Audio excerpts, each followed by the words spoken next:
pessoal! Esse é mais um episódio do Desimplica. Eu sou Catiene Félix, psicóloga e psicanalista, atualmente estudante cursando pós-graduação em Psicanálise e Análise do Contemporâneo pela PUC do Rio Grande do Sul. E esse é mais um episódio do nosso Desimplica. No episódio de hoje, eu vou falar um pouquinho sobre as emoções e como que elas precisam ser aceitas e precisam ser sentidas e a importância, né? Tanto as emoções boas como as emoções ruins. Bom, o Desimplica, ele foi criado pensando em falar um pouquinho sobre as minhas experiências como sujeito e a forma como eu sou implicada por isso, né? Seja através da psicanálise, seja através das questões neuróticas da vida e como que isso aí reverbera no nosso dia a dia. Primeiro, falando das emoções, né? As emoções que a gente sente aí, alegria, tristeza, raiva, nojo, inveja, são todas emoções reais, emoções que fazem parte da nossa vida. E quem nunca, né? Quem nunca sentiu aí uma raiva, quem nunca sentiu medo, quem nunca sentiu nojo, inveja, e são emoções extremamente normais, né? São extremamente humanas. Mas ao longo da nossa vida, né, na verdade a gente sempre foi muito repreendido em sentir essas emoções. A gente sempre foi muito reprimido mesmo, né? Então, assim, inveja era algo que nunca podia ser falado, mencionado, e jamais a gente poderia falar que sente inveja do coleguinha desde lá da escola, né? E aí é um assunto que não se pode tocar. E até quando a gente fala sobre inveja hoje na fase adulta, normalmente a gente fala assim, estou com uma inveja boa, né? E pra mim, inveja boa tem a ver com admiração, tem a ver com algo mesmo que você deseja, de que você gostaria e que às vezes não é possível ainda por algum motivo. A verdade é que, assim, todas as nossas emoções, elas têm uma função na gente como sujeito, né? Até aquelas ditas ruins, aquelas que mal podemos mencionar, né? Como a inveja, por exemplo, o medo. E elas normalmente são ditas ruins porque elas são mais desconfortáveis de sentir, né? Normalmente elas são sentidas quando a gente tá aí num momento de vulnerabilidade, uma vulnerabilidade onde a gente tá mais propício e menos resguardados, digamos assim. Mas, assim como as emoções boas, elas têm aí uma função positiva na nossa constituição e nos nossos enfrentamentos, as ruins, elas também têm essa função positiva.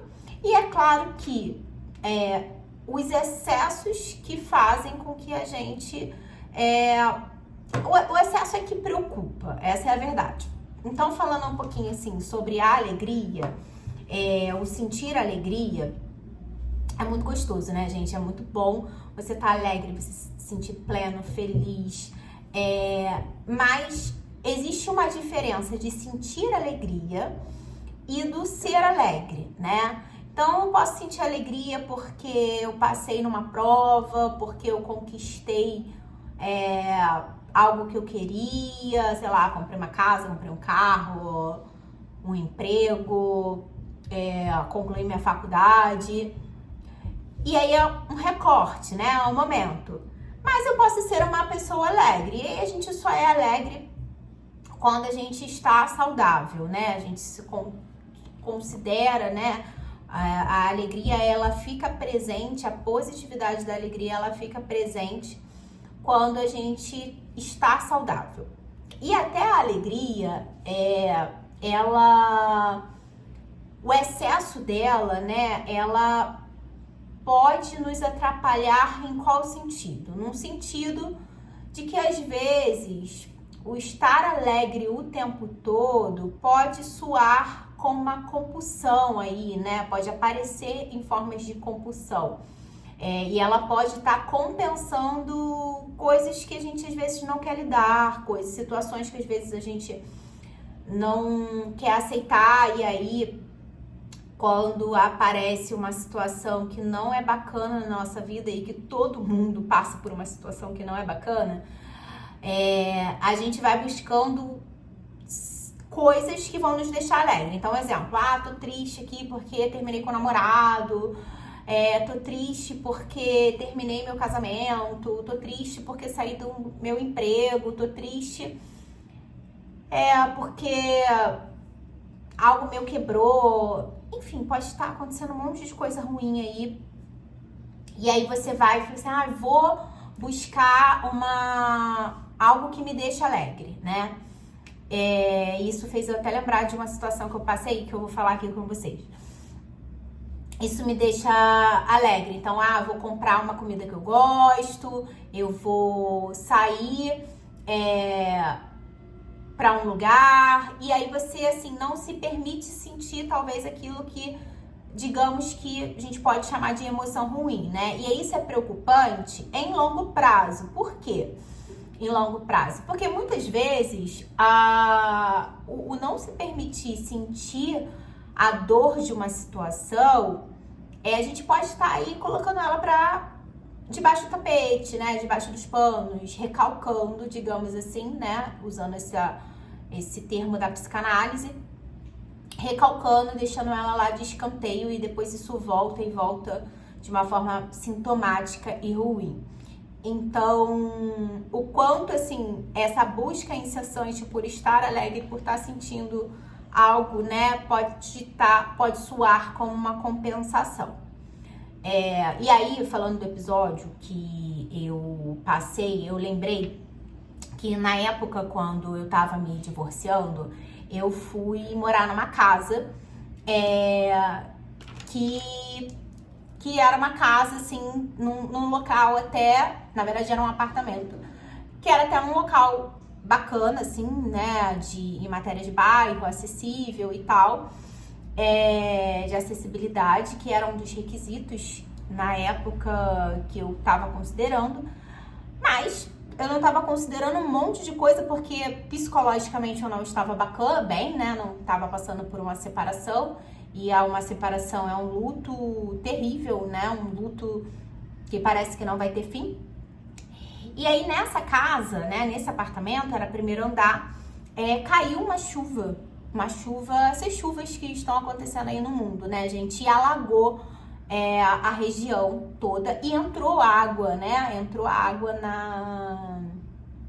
na casa que eu morava, e pra mim foi assustador aquilo, porque eu nunca tinha passado por isso, e assim, eu fiquei extremamente apavorada, eu fiquei extremamente vulnerável e fragilizada emocionalmente. Eu já vinha, né, muito fragilizada. E aí no dia seguinte tinha uns vizinhos, né, no apartamento do lado, e eu lá, tipo assim, dando maior gás, limpando a casa, pensando que segunda-feira eu tinha que trabalhar, porque isso aconteceu de uma sexta para um sábado, pensando que eu tinha que trabalhar e pensando nas coisas, materiais ali, o que eu ia fazer, né, cheio de medo, cheio de preocupações, porque mexeu numa necessidade básica minha. E simplesmente os vizinhos sentaram no dia seguinte, na porta, assim, do prédio, e colocaram uma música, fizeram um churrasco, tomaram uma cerveja, e eu fiquei tão assustada com aquilo, que eu falei assim, gente, eles não estão se dando conta do que está acontecendo, ou do que aconteceu. E aí, depois, né, eu fiquei refletindo quanto é que aquilo dali poderia estar tamponando uma dor, né, anestesiando aquela dor, aquela tristeza, ou assim, porque, gente, sério, eu acho que não dá pra passar por isso ileso, assim, você vê a sua casa sendo inundado de água, e você não poder fazer nada, assim, só esperar a chuva passar e esperar depois a água passar, descer, e, né, as coisas suas, materiais que você trabalha para conquistar e ir embora, né? E aí eu trouxe esse exemplo, assim, muito para pensar e refletir como que a gente tampona também, né, as dores e as tristezas E como que isso aparece depois, né? De quando eu falo de uma forma sintomática, às vezes em forma mesmo de sintoma físico, né?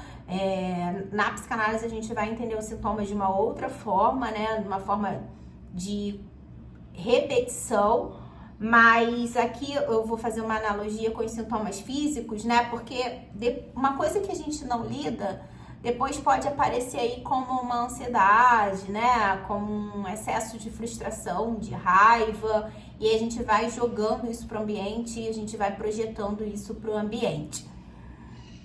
E aí falando, por exemplo, né, da tristeza, da raiva, essas emoções que a gente, né, aprendeu que elas não são boas, e aí aqui, né, é até um papel educativo, digamos assim, essas emoções, elas servem para nos proteger, para nos resguardar. Então, o medo, ele é preocupante quando ele paralisa a gente, ele faz a gente não agir, a gente não age, a gente não toma decisões, porque a gente está sempre calculando o que pode de pior acontecer.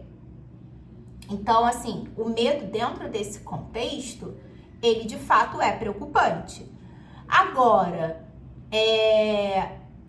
um pouco de medo, ele é importante para você não tomar decisões de uma forma descontrolada, de uma forma compulsiva, né? E você não agir sem, de fato, você considerar os contextos e cenários. Então, um quê de medo, ele é importante. Isso, né? Falando da alegria e também falando do medo, como que essas duas emoções, assim, que são emoções, digamos que básicas, né? Que todo mundo consegue nomear de uma forma mais fácil, elas têm, né, o seu lado aí positivo, como eu dei o exemplo, né, da alegria, e também tem o seu lado negativo, como eu dei esse exemplo da questão lá da casa que alagou. E o medo, nesse contexto aí do tipo, a ponto dele te paralisar, a ponto de você não tomar uma decisão. E aí, gente, falando tudo isso, assim, né, parece muito simples, mas a gente vem de uma criação, de uma sociedade que a gente não tem letramento emocional, né? Essa questão de lidar com as emoções, ela é muito atual, e eu diria que talvez começou-se a falar um pouco mais sobre isso na época ali da pandemia, que foi quando isso apareceu muito forte, né? As pessoas começaram a colapsar, dado o caos instalado no mundo, né? Então, a gente precisa partir de um pressuposto que a gente não tem esse letramento emocional. Esse letramento, ele se dá muito recentemente e ele se aprimora e ele, né, evolui através de um processo aí de análise, né, um processo terapêutico. Então, o primeiro ponto de partida é a gente identificar, né, reconhecer as emoções e nomeá-las. Então, acontecer uma situação, parar e pensar assim, o que eu tô sentindo agora? É o primeiro ponto de partida, né? Cara, eu tô sentindo medo, tô sentindo raiva, tô sentindo inveja. Dar nome. E aí, a gente começa a desenvolver uma autoconsciência emocional. A gente começa a, de fato, deixar tangível o que a gente está sentindo, né? E isso eu tô falando das emoções ruins, por quê? Porque normalmente foram as emoções que a gente aprendeu a reprimir, né? Através do engole o choro, deixa de bobeira, homem não chora, enfim, né? Compara ali com o coleguinha, né? Ó, fulano não chora. E aí, essa dificuldade de demonstrar, inclusive, né, o que se está sentindo. Então, o primeiro passo seria esse, a identificação emocional. O segundo passo seria a aceitação, que é diferente da identificação. Aceitar é, cara, tô triste. Cara, tô com raiva. Tô chateada. Tô frustrada, né? Então, existem diversas formas, assim, né, de aceitar e a gente entender que as emoções, elas fazem parte da nossa experiência humana. E aí é uma forma da gente evitar essa repressão emocional.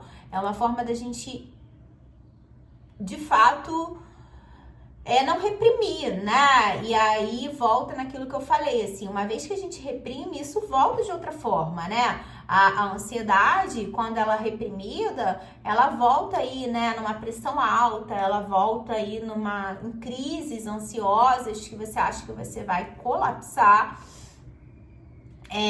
O medo, né, ele vai voltar aí em forma de até uma depressão, uma paralisação, e aí um formigamento, enfim, a gente pode se sentir de várias formas, né? A raiva com sintomas aí na pele, enfim, não é esse o foco do episódio, né? De como que pode aparecer essas sintomaticamente no corpo, né, físico, mas é um fato que acontece.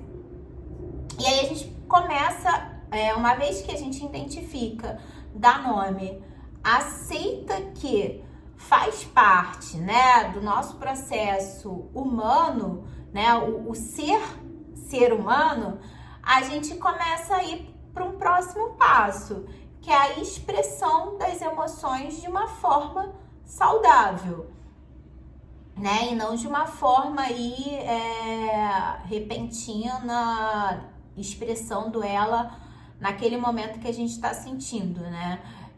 A gente pode tentar expressar as nossas emoções de várias formas. Normalmente, quando a gente não tem esse letramento emocional, a gente peca quando a gente tenta verbalizar, né? Porque não é algo que a gente aprendeu, como eu disse, e não é algo que a gente faz assim de um dia para o outro, né? Então, como que a gente começa a se letrar com as nossas emoções, expressando ela de uma forma saudável? A gente pode optar aí pela escrita, então isso é inclusive algo que eu gosto muito de utilizar. Quando eu não estou bem, eu tenho um caderno, ele nem tá aqui perto, onde eu tava escrevendo nele. Escrevendo o que eu tô sentindo, como eu tô me sentindo, e aí uma coisa minha, pessoal, ninguém vai ler, e é sua, sabe? Não tem problema nenhum, assim. Se existe uma dificuldade de expressar para outros, para terceiros, expressa para você mesmo, é o ponto de partida.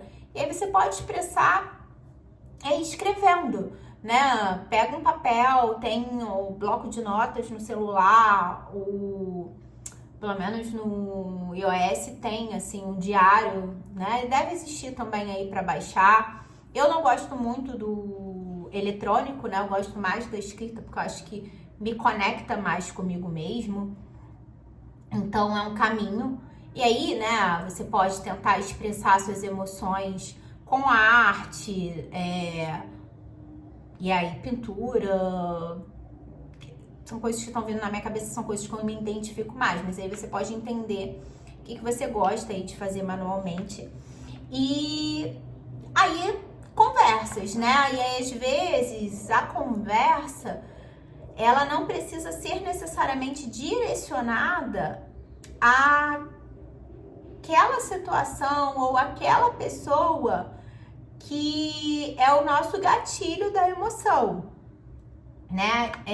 A gente pode aí conversar com outras pessoas, com amigos, né? Utilizar o processo, né, de análise, terapia para falar isso. E aí você começa a construir uma comunicação mais assertiva dos seus sentimentos, das suas emoções. E aí é um exercício aí de percepção, né, de aceitação e expressão. E aí vai chegar um momento que você vai aí acertar a mão do como se expressar de uma forma assertiva. E aí o que eu queria falar com vocês agora, né? Sobre técnicas de regulação emocional. Essa questão do escrever que eu falei, né? Do conversar, é também uma técnica de se regular emocionalmente, mas a gente pode utilizar outros recursos, né? Como a meditação. Então, cara, hoje na Netflix, por exemplo, tem eu não vou lembrar agora, mas acho que se você jogar meditação, vai aparecer lá. De vez em quando eu uso, eu acho bem legal. Assim, cara, 5 minutos, 10 minutos, assim, você já se acalma um pouquinho, você já se conecta com você já respira, fazer algo que gosta, né? Uma vez eu ouvi uma amiga que estudou comigo, que também é psicóloga, ela falando que quando ela tá se sentindo mais ansiosa, mais aflita, uma das coisas que ela gosta de fazer é tomar um banho gostoso demorado com um sabonete que ela gosta. Então, assim, o que te acalma, né? O que te deixa regulado? É tomar um banho, né, demorado, deixar cair a água ali sobre o seu corpo e sentir o cheiro daquele sabonete que você aprecia, que você gosta? Cara, é isso, né? Eu gosto também muito de correr, né? Então, a atividade física, ela me regula bastante. Funciona pra mim. Posso ser que não funcione pra você. Então, eu gosto de correr quando eu tô me sentindo mais aflita. Eu gosto porque é uma forma que eu coloco um podcast pra eu ouvir, uma música. E aquilo dali vai me regulando. E aí você encontrando formas de como você se regula emocionalmente. Então eu dei esses 3 exemplos assim, entender. E às vezes a gente precisa, em casos mais urgentes, mais graves, digamos assim, a gente vai precisar ter aquele recurso, né? Então situações mais caóticas, você vai precisar, né, para quem faz análise, ligar para o seu analista e fazer uma sessão extra. E encontrando esses mecanismos de regulação, estratégias para ir se acalmando nessas situações de estresse. E aí, gente, às vezes, né, eu falei lá no início, assim, às vezes a gente não tem esse letramento e aí é muito difícil expressar, mas é importante a gente também criar uma rede de apoio social que vai nos proporcionar esse escape, né? Então, às vezes você não tem relações aí saudáveis dentro da sua família, dentro do seu casamento, mas tem algum lugar, tem algum ambiente que, uma vez que você ainda não entendeu que essas relações aqui não são saudáveis, que você ainda tá ali dentro daquele contexto muito inserido, será que tem algum outro lugar que você consegue ter uma relação minimamente saudável? E será que você não consegue utilizar isso como suporte, né? Como forma de conhecer? Conhecer não, na verdade, é suporte mesmo, né? O que eu quero dizer. E talvez dentro desse contexto você se perceber as diferenças de tipo o que, e se interrogar e se implicar com o que faz com isso. Tá partindo aqui pro final, o que eu queria deixar assim de mensagem central é que todas as emoções, as ditas boas e as ditas não boas, elas têm uma função para nós humanos, né? E essa função é nos proteger muitas vezes, e além de nos proteger, também nos encorajar. E quando em excesso, né, seja as ditas boas, seja as ditas ruins, elas precisam de um equilíbrio, encontrar um equilíbrio dentro de nós, para que assim a gente consiga agir de uma forma mais assertiva. E isso não quer dizer que você vai acertar sempre, de que você vai lidar sempre bem, mas o primeiro passo é aceitar e perceber e não ignorar, né? Cara, passei por uma situação difícil, uma situação, uma ruptura. Tem como ficar bem? Cara, não tem como ficar bem. Então é isso, é aceitar e entender e sentir o que aquela situação pode estar querendo, né? Te explicar, pode te falar sobre você. Então, de uma forma resumida, é isso. E utilizar esses recursos que eu mencionei aqui, né? Então, para identificar, começar a escrever, começar a aceitar, né? Que tá tudo bem sentir medo, né? O que esse medo tá querendo dizer sobre mim, uma vez que eu não ajo, uma vez que eu fico paralisado. Tá tudo bem sentir inveja. Se eu tô sentindo inveja, né, de alguém que tem algo, é porque, né? Alguém que tá bem sucedido na carreira, é por quê? É porque eu tenho dificuldade de assumir riscos e aí eu olho para aquela pessoa, vejo lá ela alavancando e aí ela tá assumindo riscos. É porque eu uma vez tentei, recebi um não consegui. Não sei, né? Pode ser tanta coisa. É se interrogar mesmo, né? Se implicar. De onde vem isso, né? E os excessos também aí das emoções boas, né, gente? Assim, é claro que é ótimo você sentir emoções boas. É claro que dá um bem-estar, né? Mas qual é o equilíbrio, né? Os excessos, os extremos, eles também não são saudáveis. E o ser humano saudável, ele lida bem, né, com as suas emoções. Ele sabe que o adulto saudável é isso, assim, né? Quando a gente fala de adulto saudável, a gente está querendo dizer que são as pessoas que aceitam que tem os altos e baixos da vida e que tá tudo bem sentir aí frustração, tá tudo bem sentir desamparado e buscar lidar aí com esses amparos, com essas frustrações. Aqui dei alguns recursos, vocês podem encontrar, né, o de vocês, que fazem sentido para vocês. E é isso. Um beijo, até a próxima semana. A gente fica por aqui hoje.